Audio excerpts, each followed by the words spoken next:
Hello everybody, my name is Sylvain Rochon. I am the Paradise Engineer. And today I'd like to talk about, well, again, during the crisis, it's opportunity time. And I feel very enthusiastic about the outcomes, what we will end up with, or potentially could end up with in a year, 2 years, 5 years, in part because of the crisis and its impact on how we view things. And today, like last video, I talked about the healthcare systems, and in particular, I was focusing on the American healthcare system and how it should change. And there's a good argument now with eyes full to make changes to it for the better. But I want to talk about something a bit more basic today, as in, and this is part of discussions I've had with others that are sequestered, quarantined, self-isolating these days. It's or not working because of not work.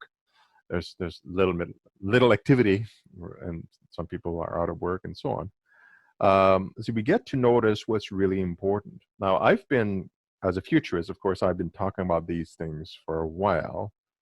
Because I have the luxury to sit back and a job to observe and to make determinations and projections and see things in a different way. But most people spend their days 9 to 5 jobs, get home tired, take care of the kids, go to bed, and there's this cycle, this routine that is fairly stressful and that, in a way, blinds most of us to the priorities in our society in the economy.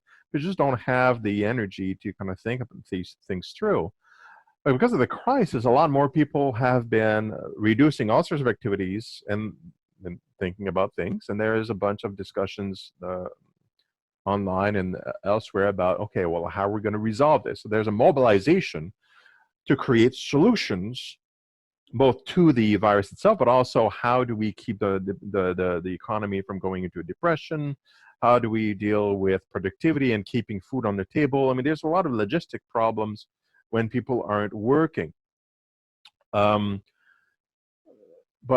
as far as just like a basic vision things, it also allows us to see, okay, well, since we're prioritizing our energy, what is the most important things to us as a society? Because we want to kind of focus on what's basic. And then everything else becomes a luxury. So what is most important to us? Well, it turns out, and to no surprise to many of you people that are watching this, what is most important to us are the things that we are emotionally attached to. And emotion means chemicals. Again, I'm a biochemist. I keep mentioning that to people so that they don't think I'm just pulling things out of my arse. We are made of chemicals, and our motivations on how we behave, which means also our emotions, is dependent on how these chemical works. And that's why we feel motivated to do things. That's why we feel so strongly towards, maintaining the health and safety of our family. It's biochemical. We have oxytocin playing a role there for to feel close to people. That includes friends and family, but the closer physical contact you are with certain people over a certain period of time, the more attached you are and the more keen you are at keeping these people safe. So number one of importance for us as human beings, as basic human beings, this is not even talking about social structure or anything, just basic biochemistry and biology. We care about what happens to us and the people that are close to us. Family, friends, people that are literally close to us physically, right? Whether we like them or not, but more so those that we like. So that's number one. That's really important. And because we care about these people, and especially the children, because they're young and defenseless, we care about education and their health care. To my point last video, like, yeah, we need to look at reforming the freaking healthcare system so that we can take care of the pandemics and take care of things that happen so that we don't have so many deaths and we don't have such disruption in the future. Yes, granted, there's that. We care about, so as part of that is that we know it's important to take care of people that are, like, you have the kids, so taking care of kids, also taking care of our elderly that can no longer effectively participate in the productivity, like doing work and things like that, because sometimes they're sick or less mobile, and so on and so on. So we think that's important, again, because of this biochemistry, this this caring that we have, which is entirely tied to our biochemistry. We do care about that, all of that stuff, education, healthcare, friends and family. What else that is fundamental? Well, I mentioned safety. So there's the, like, make sure, are we safe? Are we okay? Okay, that's definitely an important. Nowhere in that discussion is my work intrinsically, like what I do, the task that I do at my work, is that important, unless it is to provide a service to others that are related to health and safety and education to others. So we have a deep appreciation right now to the healthcare workers, education workers, so teachers and otherwise, because we want to keep that. It's a little bit less because the primary is really health and safety and security. But you'll have EMS personnel, we have ambulances and police officers, all these people that are there to take care of our health and safety of our families and our loved ones. We care deep. We think those jobs have intrinsic value.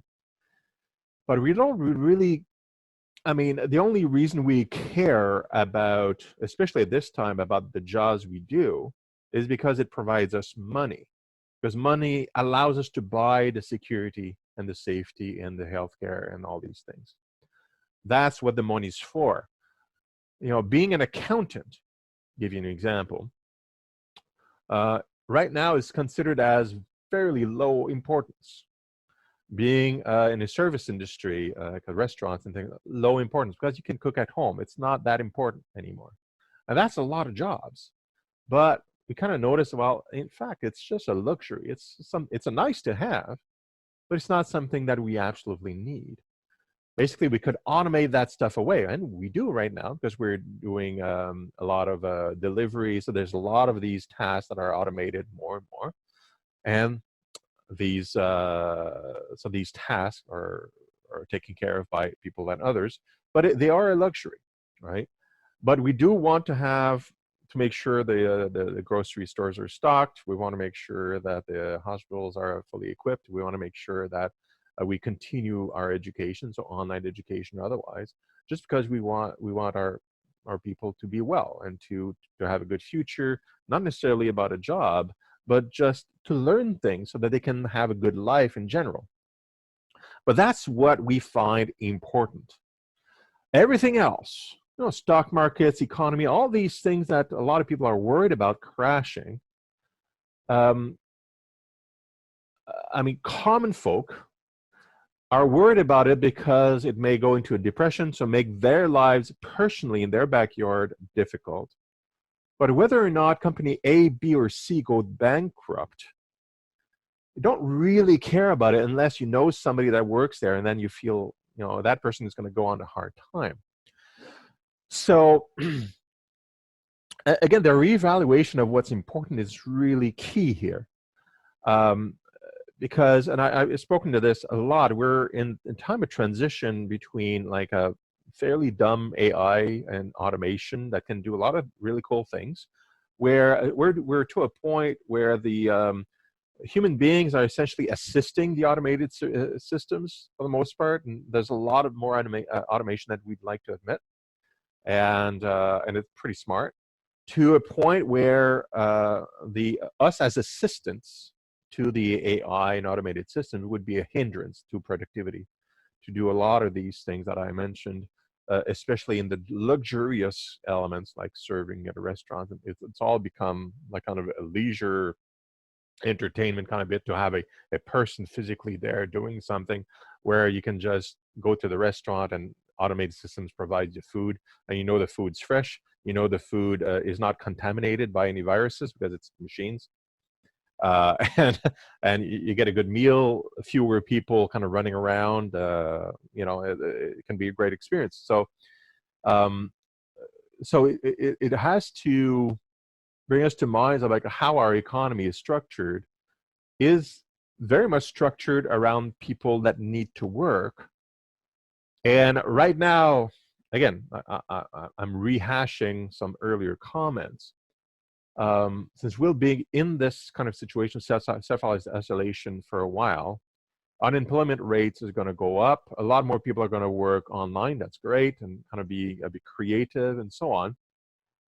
But a lot of people will not have work because we're not busy in the economy. We're taking care of our families directly and spending time with them and our friends to protect them, make sure they have food, take care of the important stuff ourselves instead of having service providers doing that. And we're using online resources, we're sharing, and we're collaborating, creating new innovation to enable all that for the months ahead.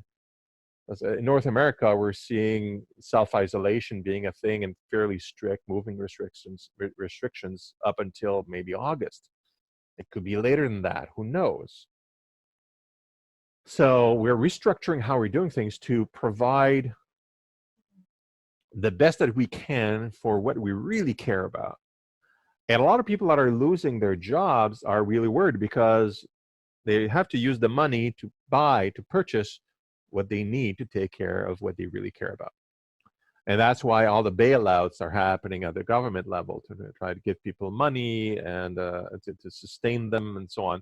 And that's great, because that's what you need. You know, governments are designed, or should be designed, to take care of people. Now, a lot of people can't work, and a lot more people can't work. It's predicted in the US, at least. I don't know about the Canadian stat, but it should be similar. We're going to hit eventually, like by the end of summer, somewhere around 32% unemployment, higher than the Great Depression. And companies, they know this because they see the stats, they see the writing on the wall. We want the companies to keep producing. They want to keep producing because they should stay alive, and they want to maintain the productivity. But people can't, or with a lot of difficulty can be involved. And like I said, we're more assisting the automated systems right now in a lot of cases. So what companies logically are doing is they're automating a lot more stuff. Because we want them to automate, they need to automate, and so they are automating. So when this is all passed over, let's say by this winter, and it's all getting used to, and we're going to be okay, a lot of the jobs that we were assisting the AI for will be taken over. So it won't be going back to normal. It's going to be a very different situation back then. But my argument here is that, again, this is an opportunity. It sounds terrible because we keep thinking like, I need a job. No, you don't need a job. What you need is money so that you can pay for what you really care for education, healthcare, food, security, so a roof over your head and things like that. That's what you really want. That's what you really need. And it's not really about the money. It's about the things like what I just described. Okay. Now we're using money to do that, so we can keep using the money. Some people will still work. Fewer people will go back to their work after this is over. What will happen to them? Are they going to go on unemployment? Well, that's free money in a way, right? And until they get back to work. Are the companies really going to get rid of the automated systems they just set in place that cannot be infected or sick or cause any issues or even union issues to rehire new people? Very unlikely, extremely unlikely. Plus, we'll get into a habit of doing a lot more things online too, which reduces a lot of the middlemen. Plus, international trade has been ground to a halt. That won't be picked up exactly the way it was either. A lot of companies are creating local alternatives to what China or other countries used to produce and ship over, which is a tremendous environmental problem, because you're a lot more waste, a lot more CO2 in the air, a lot more all sorts of stuff, and time. Like, we have the opportunity, we have the technology to create everything that we really need, at least the core things like food and security, locally, and then it's fresh, it's healthier, and we don't need to we're not impacting the environment as much. So it's a chance, because we can't trade effectively with a lot of nations. We can build more local establishments that would and using a lot of automation to cheapen it up, because we're going to China and Vietnam and other countries for production and plants, because it's less expensive. And we've, for a long time, that's how our supply chains were built. But now we can rebuild locally, which doesn't need to cross any border. And it's more economical and ecological to do that. And we have lots of innovative people that are highly motivated right now to get that going. And we want to reduce the chances of another type of virus, which will happen eventually. Another new virus is going to emerge out of the animal kingdom or otherwise, and will cause another problem. We want to be able to deal with it, with the humanitarian healthcare issue, without having to worry whether or not you're going to eat tomorrow, or whether or not there's going to be enough supplies at hospitals and things like that. We have to be able to construct resilient systems that are cheaper, more economical, and that means cheaper and more ecological. I mean, and that means more automation, and that means we can't depend on everybody being at work. We know by 2040 we'll have something we call AGI, artificial general intelligence, which is an intelligence that's able to do everything a human would. And in the meantime, we're just going to improve towards that. So using innovation, we could create this beautiful world of where you maximize the automation, and you free people from labor that can be done better by AI and robotics and automation anyway. But it means a reformulation of how the economy works. It means we can't expect every adult to be in the workforce and retiring someday and getting the benefit. We have to restructure the budget so that we have essentially an unemployment check. Some people call it universal basic income. That's the key word here. And I've been talking about this as a solution for the transition of the next 20 years.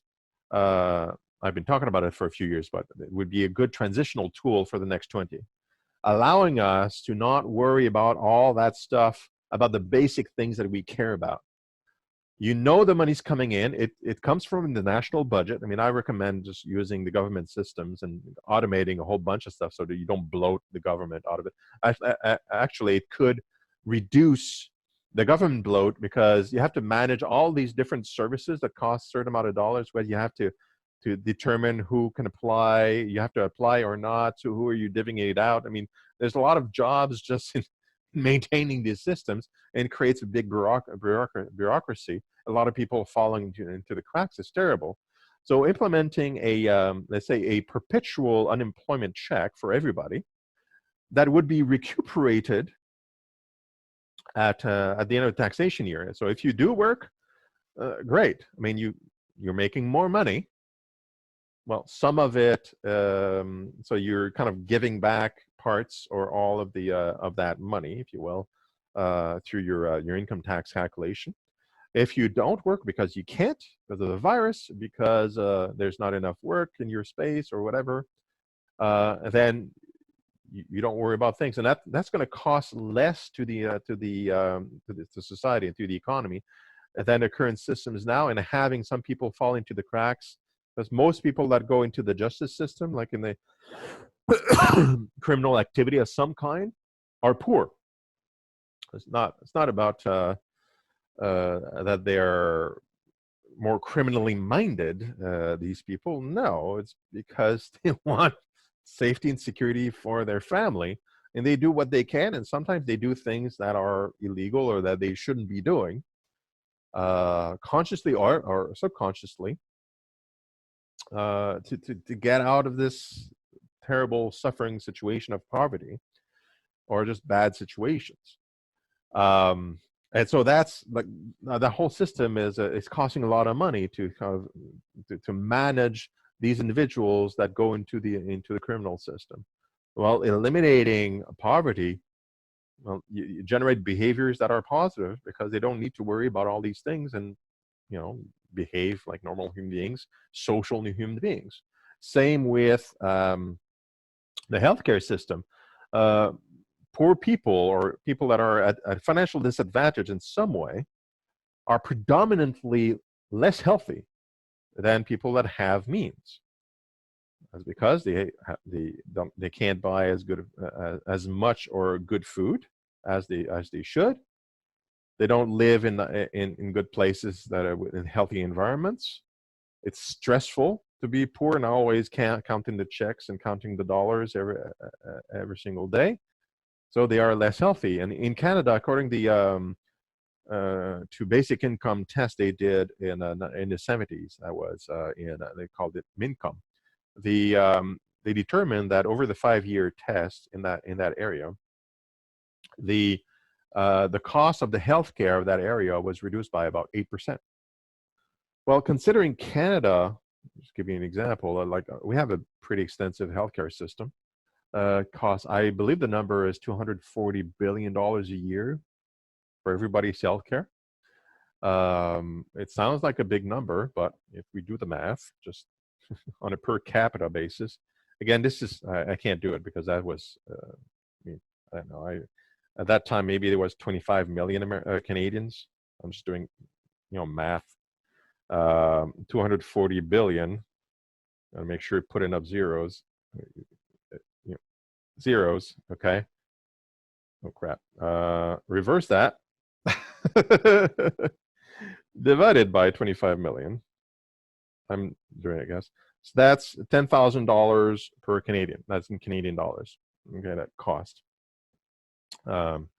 So yeah, I'm just doing a rough calculation. I'm not sure if that's right, but anyway, it's in the range of what we pay now, roughly, per year per capita for healthcare systems. So it's typically in OECD countries between 5,000 and 10,000. US is 10,000. Canada is about 5. The real numbers for today. Okay, I'm using numbers from I'm using a number of dollars of today with a population of I should have used 38 million. Anyhow, it's about $5,000 per capita of the cost. But if you reduce that by 8%, well, that's $22 billion a year savings. That pays a bit of those basic income, and that helps to pay all these things. So the point is, if what we really care about is to cover what we really care about, let's focus on that. Let's focus on dealing with that problem in this age, the way it is, by automating more. Companies are already doing that because they've got to, and we want them to. By making sure that people don't have to go into those systems that you need to apply for. So like a universal basic income would be great. That way everybody's got money to cover the basic stuff that they need. And therefore, if everybody's got the money to pay for what they need, well, they pay that money, guess to who?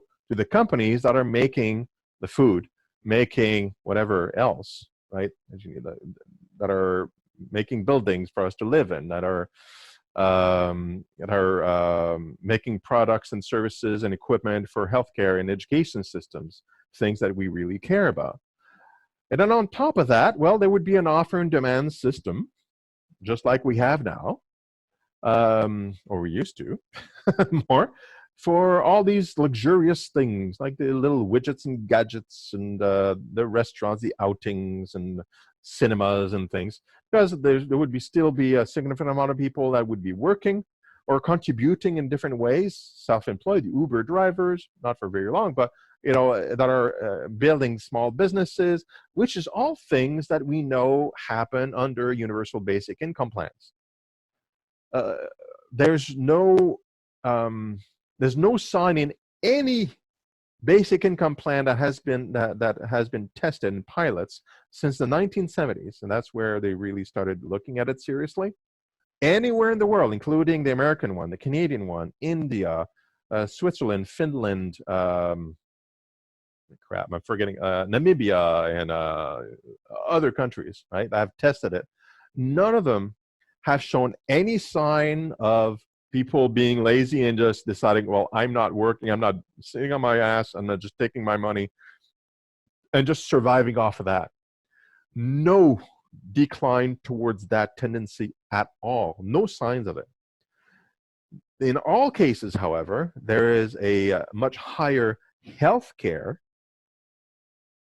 in their minds, less stress. So the health is better. People go to school more and longer. Is it because they want to get a job? Yes, in some cases, they want to get a better job. They want something, maybe they want to program the next AI instead of working in a mine. You have to go back to school, and to go back to school, you still need to eat and pay rent, right? So we see that in the pilots.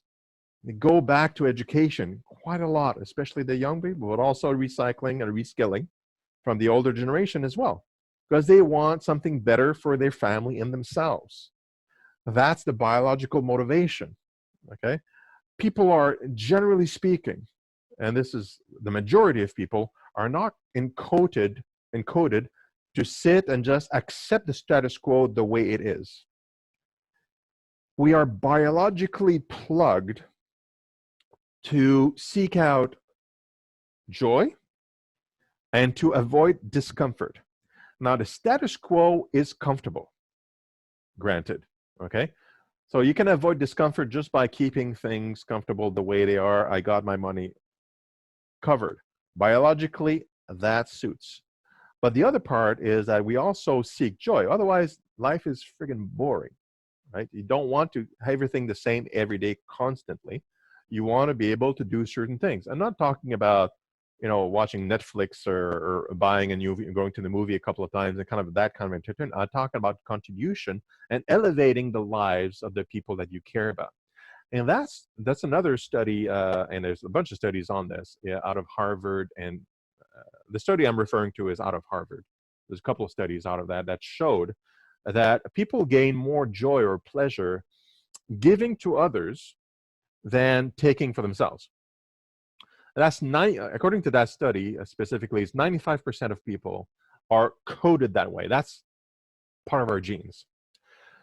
So, and I believe that explains the results of the basic income. They receive the money, they have the opportunity to just sit on it and just enjoy it and just watch TV all day. But interestingly, they don't. They go back to school, they try to be active, they do more volunteer work, they are less stressed, they engage in more hobbies and engage in more social activity, like going around and helping people out. Because, and the theory, at least if you connect the two from the psychology, is that, well, we're seeking joy, and the biggest joy we can get is through helping others elevate themselves, to give something to others. So they're motivated to give their kids a better education.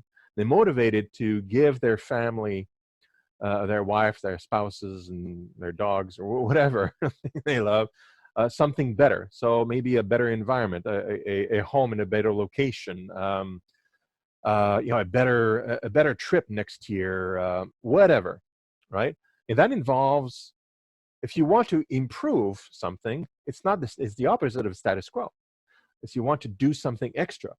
So if you receive always the same amount of dollars every month, you're not improving things. So a lot of people are taking a portion of that money and invest it in themselves and especially in others to improve it. And if you want to do that, well, you participate in society. And sometimes it's volunteer work, which is direct giving. Sometimes it's participating in a company or a project that is doing something wonderful, something passionate or interesting in entertainment or otherwise. And you're contributing to that, and you're giving pleasure to other people because they watch a new show, they watch a new movie, which is all luxuries. It's not necessary, but you're giving yourself and you're giving love or to others. And that gives you joy. And that's a primary motivator for you to do exactly that. And that's why we observe what we observe in the world. There's a very small percentage of the population that don't cue in on that, about 5%, according to that specific Harvard study.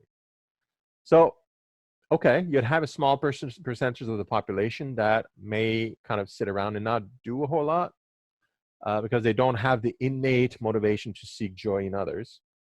Okay, but you have 95% of people that are, and they're not worried about their healthcare, about the education, about food. They got it covered. And maybe the people that 5% that don't seek joy in others, maybe they still can be productive and learn from everybody else that are participating. And in the real value, what we find is really valuable in our society.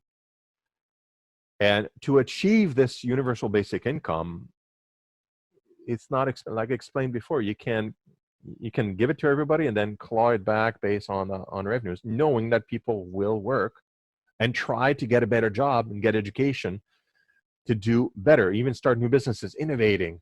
Like in some of these pilots, we saw an increase in innovation by 300% because they had time and less worry about their family to actually try something, try a new business, a new idea, to innovate, to improve the world of others, right? I did a series called People with Purpose. I interviewed, I think it's 38 people, all professionals. I asked them, what is their life purpose? They're all successful business people. And they all said a version of the same thing. Like, I want to leave a contribution to others. The reason for that is because that's part of their genes. It's part of everybody's genes.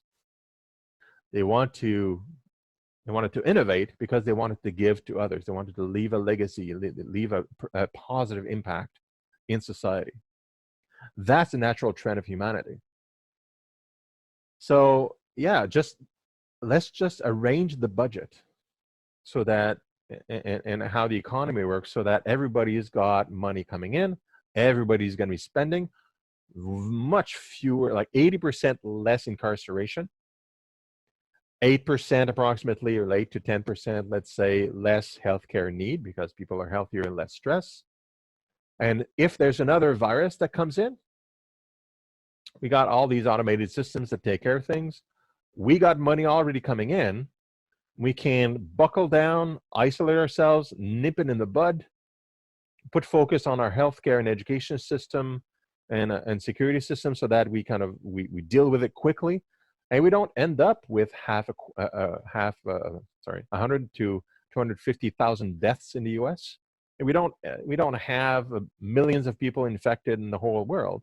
We have way fewer than that because the world is set up to handle that thing, and we're focusing on our own important things fundamentally.